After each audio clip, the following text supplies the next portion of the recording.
बिस्मिल्लाहिर्रहमानिर्रहीम। अस्सलाम वालेकुम। हम आज के लेक्चर में बेसिकली पढ़ेंगे aggregate demand and aggregate supply. आज हमारा वीक नंबर 13 है। सो स्टार्ट करते हैं।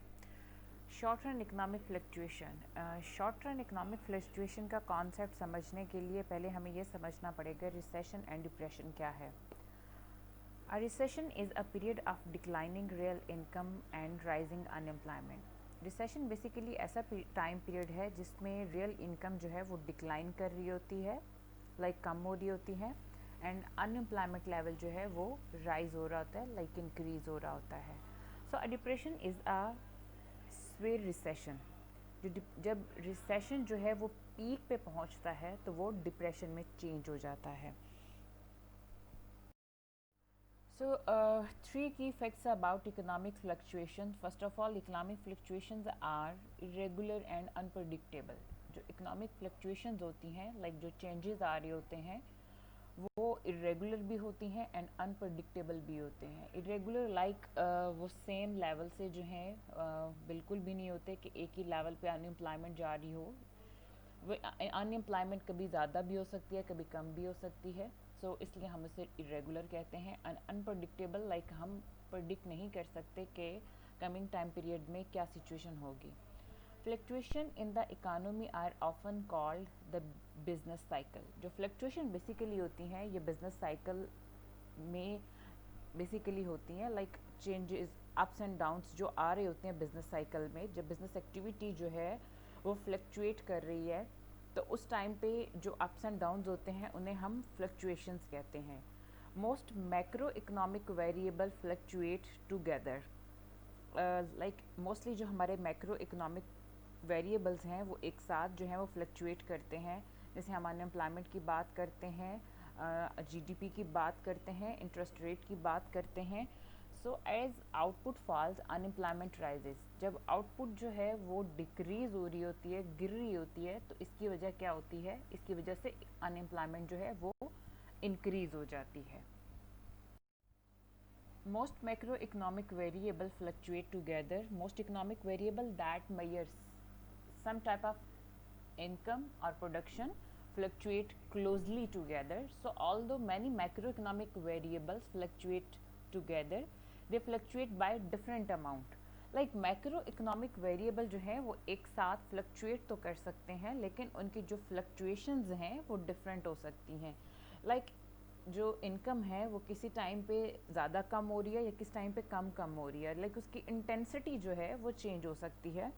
इसी तरह अनएम्प्लॉयमेंट की भी इंटेंसिटी जो है वो चेंज हो सकती है। कभी इकानमी में ज़्यादा अनएम्प्लॉयमेंट हो सकती है, कभी कम अनएम्प्लॉयमेंट हो सकती है। सो ये एक साथ फ्लक्चुएट तो करते हैं, लेकिन जो इनकी फ्लक्चुएशन की अमाउंट होती है it could be a different. यहाँ से आप देख सकते हैं जी, हमने यहाँ पे इन्वेस्टमेंट स्पेंडिंग की बात की, तो आप थ्रू आउट द टाइम देख रहे हैं कि ये ना तो ये स्ट्रेट लाइन है और ये लीनियर बिल्कुल भी नहीं है। यहाँ पे आप देख रहे हैं कभी ये ऊपर जा रही है, कभी नीचे आ रही है। इसमें फ्लक्चुएशंस जो हैं वो काफ़ी ज़्यादा हैं, छोटे छोटे जंप्स हैं, इंक्रीज डिक्रीज आ रहा है बिल्कुल, जो कि जिसे बेसिकली हम लोग फ्लक्चुएशंस कहते हैं। थ्री की फैक्ट्स अबाउट इकोनॉमिक फ्लक्चुएशन में नेक्स्ट हम देखेंगे as output falls unemployment rises. हम कहते हैं कि जब आउटपुट जो है वो कम होती है तो इससे अनएम्प्लॉयमेंट जो है वो इंक्रीज हो जाती है। Okay, changes in real GDP are inversely related to changes in the unemployment rate. जब रियल जीडीपी जो है that is inversely related to, अगर जीडीपी इंक्रीज होगी तो अनएम्प्लॉयमेंट रेट डिक्रीज होगा, और अगर जीडीपी डिक्रीज होगी तो अनएम्प्लॉयमेंट रेट इंक्रीज होगा। इनका इन्वर्स रिलेशनशिप होता है।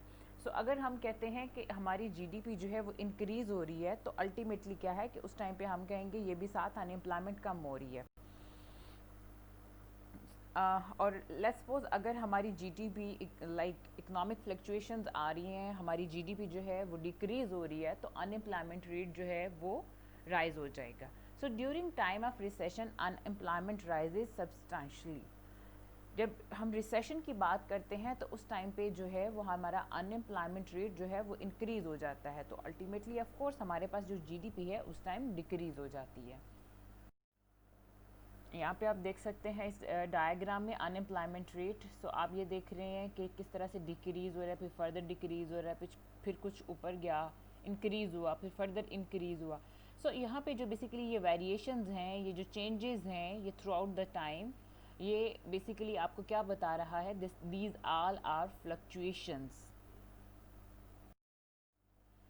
Explaining short run economic fluctuations, how the short run differs from the long run।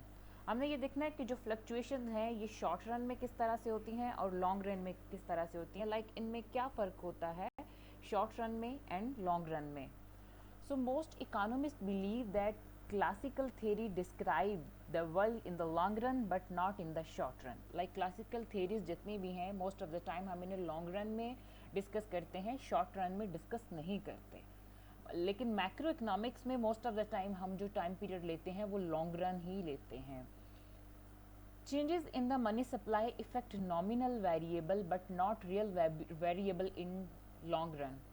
Long run में अगर हम देखें तो जो मनी सप्लाई बेसिकली जो है जब वो इफ़ेक्ट कर रही होती है नॉमिनल वेरिएबल में, बट वो रियल वेरिएबल को इफ़ेक्ट नहीं करती। लॉन्ग रन में हम बात करें मनी सप्लाई इंक्रीज या डिक्रीज़ होती है तो उसका इफ़ेक्ट जो है वो नॉमिनल वेरिएबल पे तो पड़ता है बट रियल वेरिएबल पे नहीं पड़ता in long run. The assumption of monetary neutrality is not appropriate when studying year-to-year changes in the economy। So basically जो assumption है वो monetary neutrality की, ये मैंने आपको अराउंड 2 वीक पहले ये लेक्चर था आप लोगों का ओपन इकोनॉमी पे जिसमें मैंने आप लोगों को ये monetary neutrality का कॉन्सेप्ट पढ़ाया था। सो अगर इसमें आपको यहाँ पे कुछ समझ नहीं आ रही तो आप वो लेक्चर रेफ़र कर सकते हैं। सो जो बेसिकली हमारी मॉनेटरी न्यूट्रलिटी की अजम्पशन है दैट इज़ नॉट अप्रोप्रिएट, ये बिल्कुल भी उस टाइम पे ठीक नहीं है when studying year two year changes in the economy. Like जब ईयर टू ईयर चेंजेस जो हैं लाइक बीइंग अ टाइम जो है हर साल काफ़ी ज़्यादा चेंजेस आ रही हैं इन इकोनॉमी में, तो उस टाइम पे मॉनेटरी न्यूट्रलिटी की जो अजम्पशन है दैट इज़ नॉट अप्रोप्रिएट, हम उसे दुरुस्त नहीं मानते। So two variables are used to develop a model to analyze the short run fluctuation। Basic model है economics का basic model of economic। So the economy output of goods and services measured by real GDP। हम goods and services को जब मैयर करते हैं economy में तो हम उसको जीडीपी के थ्रू करते हैं, क्योंकि हम जीडीपी बेसिकली उसमें ये देख रहे होते हैं कि विद इन 1 ईयर जो है इनसाइड द बॉर्डर कितनी गुड्स एंड सर्विसेज जो हैं वो बनाई गई हैं और that depend that show a GDP level. So the overall price level measured by the CPI or the GDP deflator। CPI consumer price index. So जब price हम ओवरऑल प्राइस लेवल जो है वो मैयर करते हैं तो वो ऑफकोर्स हम कंज्यूमर प्राइस इंडेक्स के थ्रू या फिर जीडीपी डिफ्लेटर के थ्रू जो है वो फाइंड करते हैं। So the basic model of aggregate demand and aggregate supply, basically economists use the model of aggregate demand and aggregate supply to explain short run fluctuations in economic activity around its long run trend।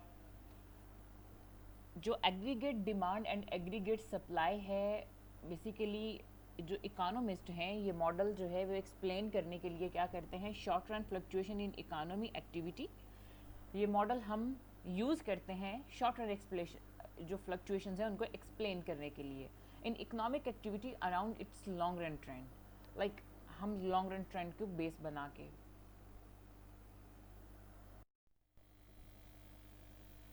The basic model of aggregate demand and aggregate supply। The aggregate demand curve shows the quantity of goods and services that households, firms and the government want to buy at each price level। So aggregate demand curve के through हमें पता चलता है कि किस price level पे कितनी quantity of goods and services जो हैं वो house holds, firms and the government जो हैं वो परचेज करना चाहते हैं, बाय करना चाहते हैं।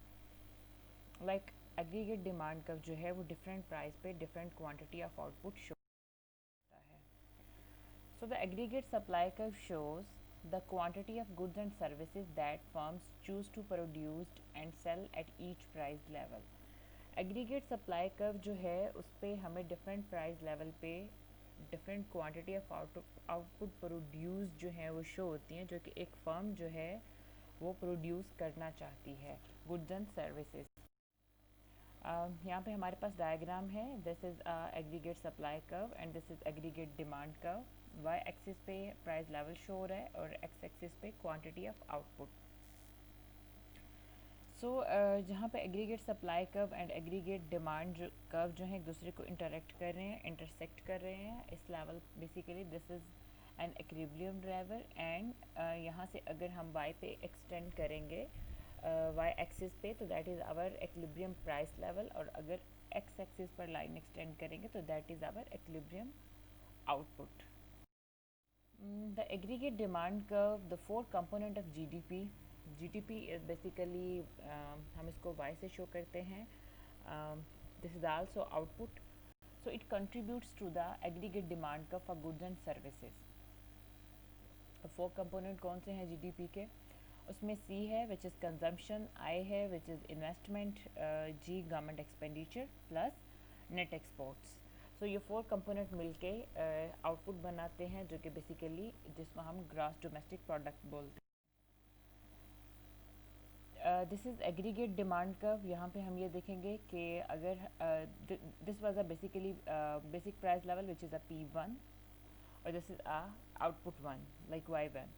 अगर लेट्स सपोज के प्राइस जो है वो डिक्रीज़ होती है तो अल्टीमेटली क्या होगा कि उसकी वजह से जो आउटपुट है, क्वांटिटी ऑफ आउटपुट है वो इंक्रीज़ हो जाएगी. या अगर क्वांटिटी ऑफ आउटपुट जो है वो मोर डिमांड की जाती है तो उससे क्या होगा, वो डिमांड किस पे की जाएगी? एट अ लो प्राइस पे. क्योंकि जब प्राइस लो होती है तो quantity of output more demand की जाती है. प्राइस हाई होती है तो क्वांटिटी ऑफ आउटपुट डिमांडेड जो है वो कम हो जाती है. सो प्राइस कम हुई विच इज़ P2. सो इसकी वजह से क्या हुआ कि increase the quantity of goods and services demanded. The price level and consumption, which show the basically the wealth effect, the price level and investment that shows the interest rate effect.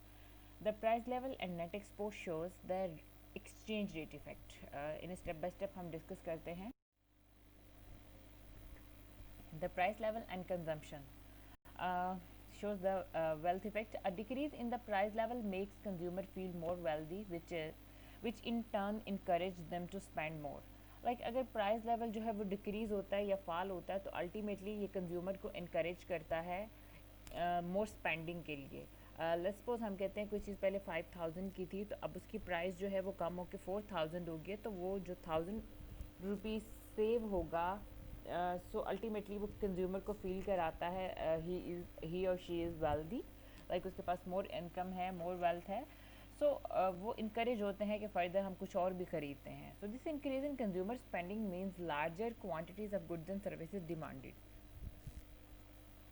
सो जब price जो है basically कम होती है या consumer spending जो है वो increase होती है तो it shows larger quantity of goods and services demanded. The price level and investment, the interest rate effect कैसा है? अ lower price level reduce the interest rate. जब प्राइस लेवल लो होता है तो वो इंटरेस्ट रेट को क्या करता है? रिड्यूस कर देता है. लोग ज़्यादा से ज़्यादा इन्वेस्ट करना चाहते हैं, लोग ज़्यादा से ज़्यादा कंज्यूम करना चाहते हैं, विच encourage greater spending on investment goods. So this increase in investment spending means a larger quantity of goods and services demanded. So अगर इन्वेस्टमेंट इंक्रीज इन्वेस्टमेंट स्पेंडिंग में आएगा इट मीन्स कि जो गुड्स एंड सर्विसेज की demand है वो increase हो गई है. The price level and net exports, the exchange rate effect. When a fall in the Pakistan price level causes Pakistan interest rate to fall, the real exchange rate depreciate which stimulate Pakistan net export. अगर exchange rate जो है वो पाकिस्तान का depreciate करता है तो ultimately net export increase होगी, क्योंकि पाकिस्तान का जो एक्सचेंज रेट है फॉल करने से पाकिस्तान की करेंसी जो है उसकी वैल्यू कम होगी, वो डेप्रिसिएट हो गई. सो जो फॉरेन कंट्रीज़ में रहने वाले लोग हैं जो कि पाकिस्तान से चीज़ें इंपोर्ट करते हैं उन्हें क्या होगा कि पाकिस्तान के goods and services at low rate पे मिलेंगी. सो वो इनकरेज होंगे फर्दर मोर स्पेंडिंग के लिए, जिसकी वजह से क्या होगा कि पाकिस्तान की नेट एक्सपोर्ट इंक्रीज़ हो जाएगी. So the increase in the net export spending means a larger quantity of goods and services demanded. अगर नेट एक्सपोर्ट इंक्रीज़ हो रही है तो अल्टीमेटली क्या है कि गुड्स एंड सर्विसेज की डिमांड भी इंक्रीज़ हो रही है. The downward slope of aggregate demand curve shows that a fall in price level rises the overall quantity of goods and services demanded. Demand curve का basically aggregate demand curve का जो graph है वो downward slope होता है। सो इससे क्या होता है कि अगर प्राइस लेवल जो है वो कम होता है या फॉल होता है तो अल्टीमेटली गुड्स एंड सर्विसेज की क्वांटिटी डिमांडेड जो है वो इंक्रीज हो जाती है। Many other factors, however, affect the quantity of goods and services demanded at any given price level. कुछ ऐसे और फैक्टर भी हैं, अदर फैक्टर भी हैं जो कि quantity of goods and services demanded को इफेक्ट कर सकते हैं। उससे क्या होता है, when one of these factors changes the aggregate demand curve shift. अब जो चेंज आएगा वो सेम ग्राफ पे, सेम कर्व पे नहीं आएगा, सेम डिमांड कर्व पे, जिसे हम movement along with the curve बोलते हैं। उससे नहीं आएगा। जब movement along with the curve होती है वो किस वजह से होती है, ओनली प्राइस में चेंजेस की वजह से। लेकिन हम यहाँ पे सम एंड अदर फैक्टर्स की बात कर रहे हैं। ड्यू टू अदर फैक्टर जो आपका एग्रीगेट डिमांड कर्व है वो शिफ्ट हो जाए। हाई चांसेस ये कंजम्पशन की वजह से हो सकती है, इन्वेस्टमेंट की वजह से हो सकती है, मे बी फैशन चेंज हुआ, या किसी ऐसी चीज़ के लाइक हम लेट्स सपोज हम क्लॉथिंग की बात करते हैं तो हम ये कहते हैं कि जिस समर में बहुत ज़्यादा, इस समर में बहुत ज़्यादा गर्मी पड़ रही थी तो जिसकी वजह से क्या हुआ कि समर क्लॉथिंग की डिमांड अचानक से बढ़ गई। तो this is an other factor, क्योंकि ये प्राइस की कम होने की वजह से नहीं हुआ, ये स्पेसिफिक क्लॉथिंग की डिमांड बढ़ने की वजह से हुआ due to a weather changes. उसकी वजह से क्या है कि जब डिमांड बढ़ेगी तो अल्टीमेटली D2 जो है वो राइट वर्ड पे शिफ्ट कर जाएगा और क्वांटिटी ऑफ आउटपुट जो है वो इंक्रीज हो जाएगी। ओके जी, in the long run the aggregate supply curve is vertical. Long run में जो एग्रीगेट सप्लाई कर्व होता है वो वर्टिकल होता है, और in short run the aggregate supply curve is upward sloping. Short run में जो एग्रीगेट सप्लाई कर्व होता है वो अपवर्ड स्लोप होता है, वो पॉजिटिव स्लोप में होता है। उससे क्या होता है कि प्राइस इंक्रीज होने से जो एग्रीगेट सप्लाई है वो भी इंक्रीज होती है, और प्राइस डिक्रीज होने से एग्रीगेट सप्लाई डिक्रीज होती है। बट लॉन्ग रन में जब सप्लाई कर्व जो है वो वर्टिकल होता है तो प्राइस में चेंजेस की वजह से नॉर्मली जो एग्रीगेट सप्लाई कर्व है उसमें चेंज नहीं आता, वहाँ पे हमारी जो क्वांटिटी ऑफ आउटपुट है वो न्यूट्रल रहती है। ओके जी, यहाँ पे हम डिस्कस करते हैं long run aggregate supply curve. In the long run and economy production of goods and services depend on its supply of the labor, capital and natural resources, on the available technology used to turn these factor of production into goods and services. So long run में economy of production of goods and services किस पे depend करता है, supplies of labour, labour कितनी हमारे पास available है, capital कितना है, नेचुरल रिसोर्सेज कितने हैं, अवेलेबल टेक्नोलॉजी कितनी है जिसको यूटिलाइज करते हुए हम बेसिकली जो कि हमारे फैक्टर ऑफ प्रोडक्शन है उनसे अपनी गुड्स एंड सर्विसेज बनाते हैं। So the price level does not effect this variable in the long run. Long run में जो प्राइस लेवल है वो इन वेरिएबल को इतना इफेक्ट नहीं करता कि हम कहें कि लेबर की वेजेस ज़्यादा होगी एक्सेट्रा, तो इससे क्या होगा कि लॉन्ग रन में बेसिकली क्वांटिटी ऑफ आउटपुट पर ज़्यादा बहुत ज़्यादा फ़र्क पड़ेगा, तो ऐसा नहीं होता। ओके जी, ये हमारे पास ग्राफ है, वाई एक्सिस पे स्टिल हम प्राइस लेवल शो कर रहे हैं और एक्स एक्सिस पे क्वांटिटी ऑफ आउटपुट। यहाँ पे आप देख सकते हैं कि long run aggregate supply curve जो है वो हमारे पास टोटली वर्टिकल है। पहले प्राइस P1 थी, देन भी हमारे पास लॉन्ग रन जो एग्रीगेट सप्लाई कर्व था वो सेम था। लेट्स सपोज प्राइस कम हो गई, अब प्राइस कम होकर P2 हो गई है, बट इसके बावजूद क्या है कि जो हमारा रेट ऑफ आउटपुट है दैट इज़ अ न्यूट्रल, उसमें कोई चेंज नहीं आया because this is a long run aggregate supply curve. The long run aggregate supply curve is vertical at the natural rate of output. So this level of production is also referred to as potential output or full employment output. Basically ये refer करता है कि जो हमारी basically production है ये जो कि रेफर करती है कि हमारा पोटेंशियल आउटपुट मैक्सिमम है, हमारी एम्प्लॉयमेंट लेवल जो है वो फुल है, जिसकी वजह से जो हमारी आउटपुट है उस पर फ़र्क नहीं पड़ रहा। So any change in the economy that alters the natural rate of output shifts the long curve aggregate supply curve. So this shift may be categorized according to the various factors in the classical models that affect output. पीछे discuss किया कि labour, capital, natural resources and technological जो knowledge है etcetera इसकी base पे होता है। तो हम कहते हैं कि सप्लाई जो बेसिकली चेंज है, तो हमारा जो प्रोड्यूसर है उसका माइंडसेट चेंज हुआ, उसने क्या किया कि फर्दर इन्वेस्टमेंट का प्लान किया। प्राइस ज़्यादा होने की वजह से उसने ये सोचा कि मैं इन्वेस्टमेंट मोर करता हूँ, अपने बिजनेस को एक्सपेंड करता हूँ ताकि मेरा प्रॉफिट ज़्यादा से ज़्यादा हो। तो इससे क्या हुआ कि सप्लाई कर जो है वो शिफ्ट हुआ क्योंकि इसने सप्लाई ज़्यादा बनाई, प्राइस इंक्रीज़ हो गई, इंक्रीज प्राइस की वजह से इसका प्रॉफिट ज़्यादा था, दैट्स वाई उसके माइंड में ये बात आई कि हम अपना प्रॉफिट जो है उसके लिए सप्लाई बढ़ा देते हैं ताकि मोर प्रॉफिट अर्न कर सकें। तो अल्टीमेटली क्या होगा कि जो है वो आउटपुट, क्वांटिटी ऑफ आउटपुट जो है, सप्लाई ज़्यादा हो रही है तो ऑफकोर्स क्वांटिटी ऑफ आउटपुट जो है वो इंक्रीज़ हो रही है। एंड फर्दर उसने फर्दर अगर अपना साइज़ एक्सपैंड किया लॉन्ग रन में एक्सेट्रा, तो जो हमारा basically long run supply curve है वो फर्दर शिफ्ट करेगा और प्राइस जो है वो मोर इंक्रीज़ हो रही है एंड इनकम। सो आप इसको सेकंड थर्ड स्टेप तक लेके जा सकते हैं। नेक्स्ट हम देखते हैं जी, short run fluctuations in output and price level should be viewed as deviations from the continuing long run trends. इस तरह से हैं, in short run an increase in the overall level of prices in the economy tends to rise the quantity of goods and services supplied। अगर short run में अगर price level में increase आता है तो इससे क्या होता है कि quantity of goods and services supplied जो हैं वो इंक्रीज हो जाती हैं। So a decrease in the level of price tends to reduce the quantity of goods and services supplied. लेकिन अगर प्राइस लेवल जो है वो कम होगा तो जो बिजनेसमैन है, जो कि ऑनर है, वो क्या करेगा कि एट अ लो प्राइस वो लो quantity of goods and services जो है वो सप्लाई करने के लिए होगा। सो हमने पहले डिस्कस किया था कि जो हमारा short run aggregate supply curve होगा वो उसका पॉजिटिव स्लोप है, पॉजिटिव अपवर्ड स्लोप है, जो कि शो करता है if price is higher quantity of output is higher, if price is lower और उससे क्या quantity of output is also lower. So okay, हम देख सकते हैं कि P1 से decrease in the price level which is a P2 और ultimately reduce the quantity of goods and services supplied in the short run. Okay, जी, why the aggregate supply curve slope upward in like in the economy etc. uh, in basically we have a three theories जो कि misperception theory है, sticky veg theory है, sticky price theory है। सो हम देखते हैं कि जो एग्रीगेट सप्लाई का स्लोप है, अगर लेट्स सपोज अगर अपवर्ड है तो इनमें इन थ्योरीज में क्या क्या चेंजेस आते हैं। सो द मिसपरसेप्शन थ्योरी हम देखते हैं कि changes in the overall price level temporarily misleads suppliers about what is happening in the market in which they sell their output. So a lower price level causes misperception about the relative prices. These misperception induce supplier to decrease the quantity of goods and services supplied.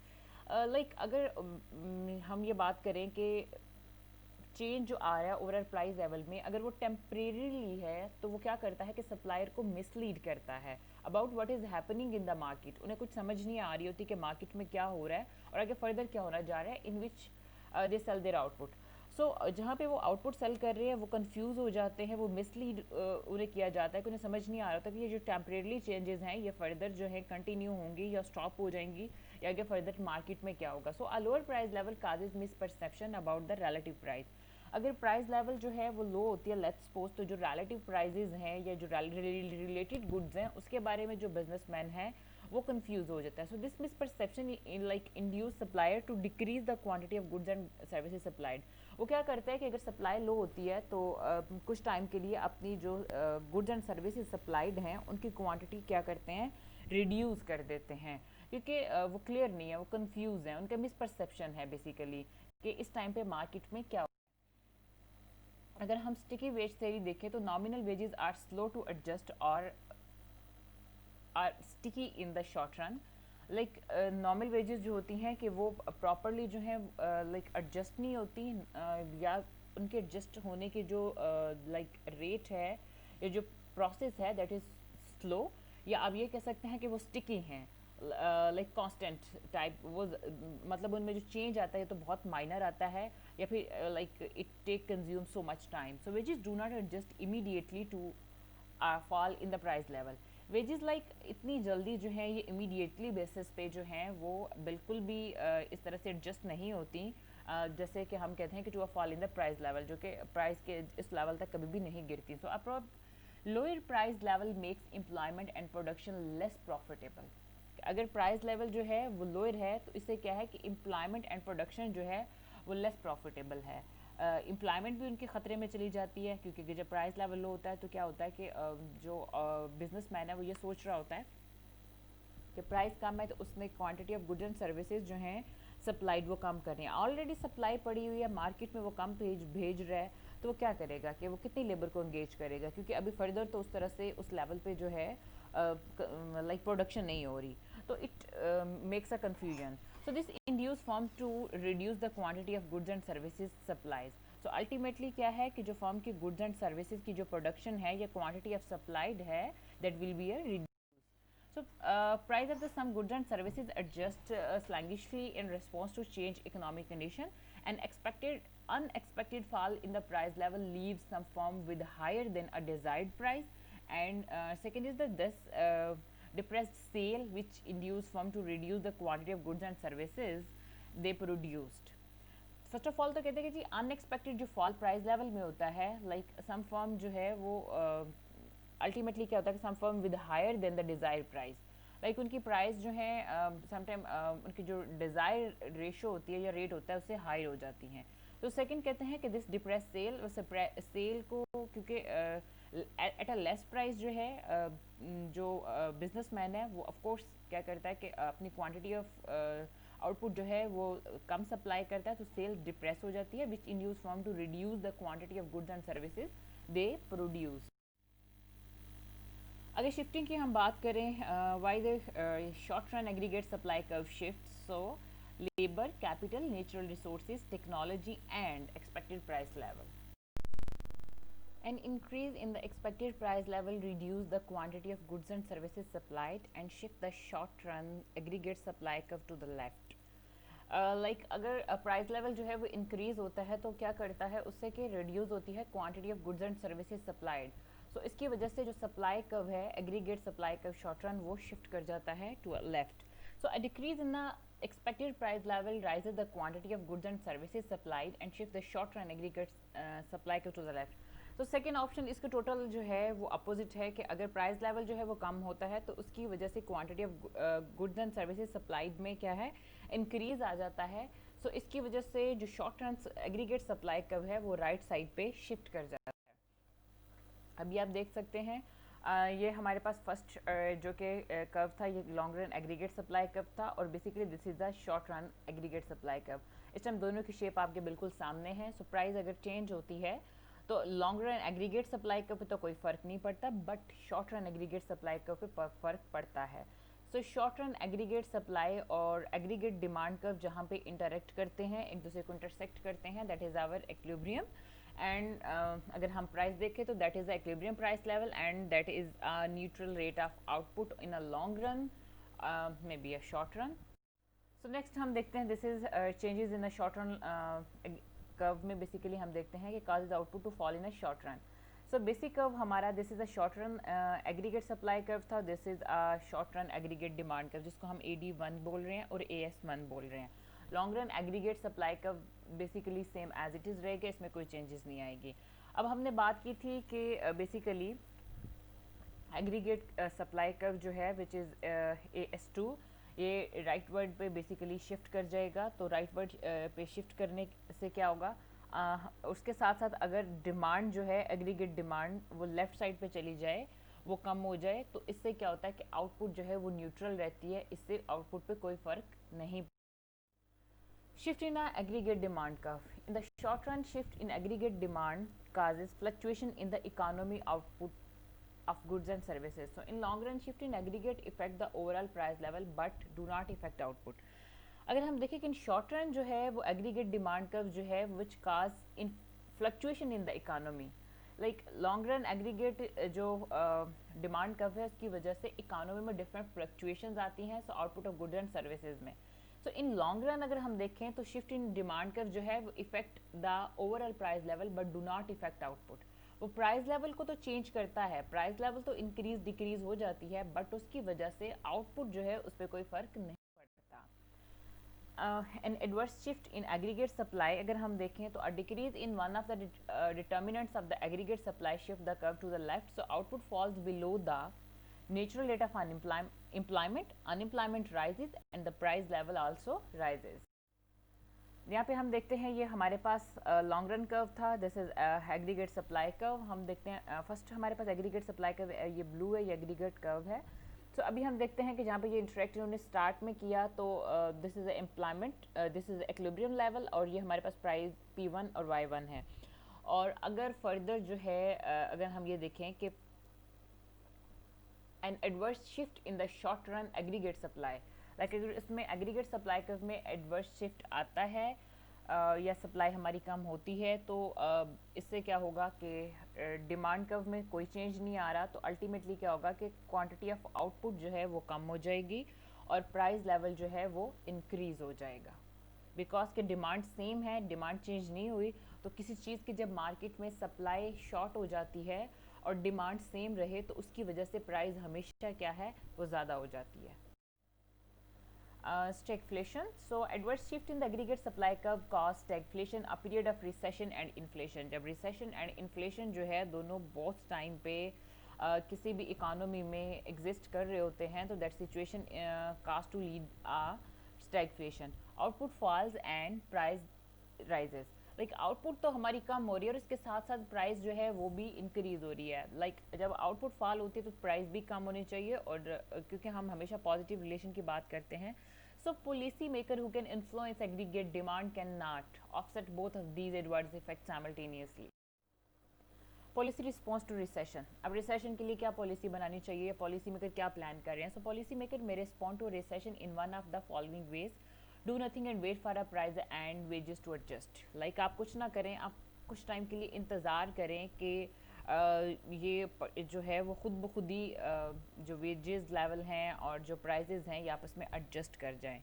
And secondly, take action to increase aggregate demand by using monetary and physical policy, कि अब आप क्या करें कि अगर aggregate demand like further adjust नहीं कर रही कुछ ना वेट करने के बाद भी, तो आपके पास सेकंड ऑप्शन है कि आप मॉनिटरी एंड फिजिकल पॉलिसी के थ्रू जो है उसको एडजस्ट करने की कोशिश करें।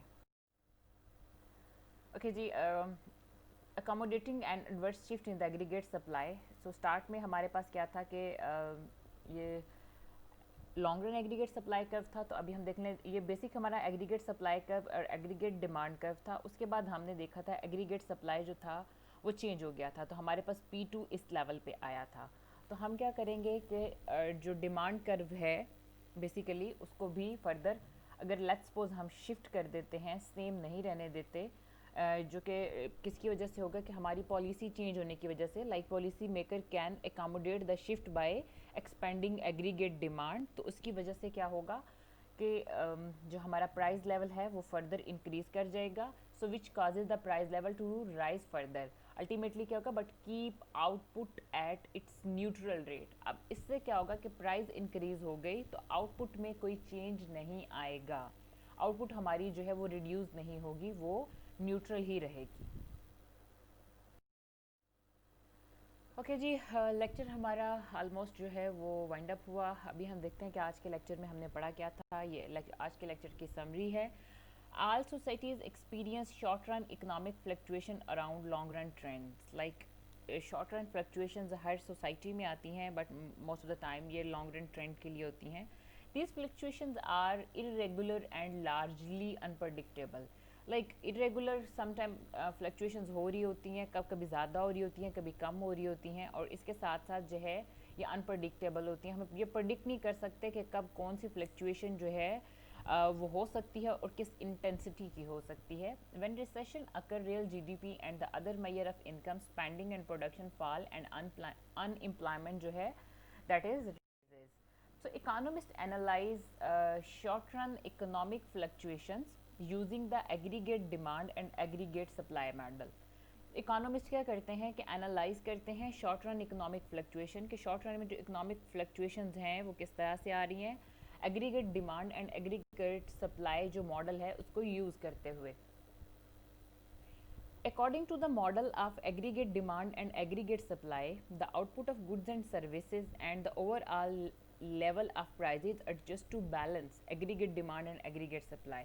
So इस मॉडल के accordingly basically the output of goods and services जो हैं and the overall level of prices जो एडजस्ट किए जाते हैं टू बैलेंस करने के लिए, aggregate demand and aggregate supply को बैलेंस करने के लिए।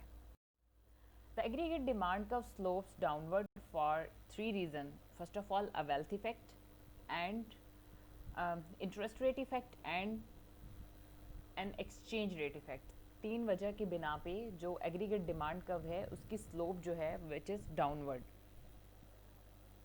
Any event or policy that changes consumption, investment, government purchases, or net export at a given price level will shift the aggregate demand curve.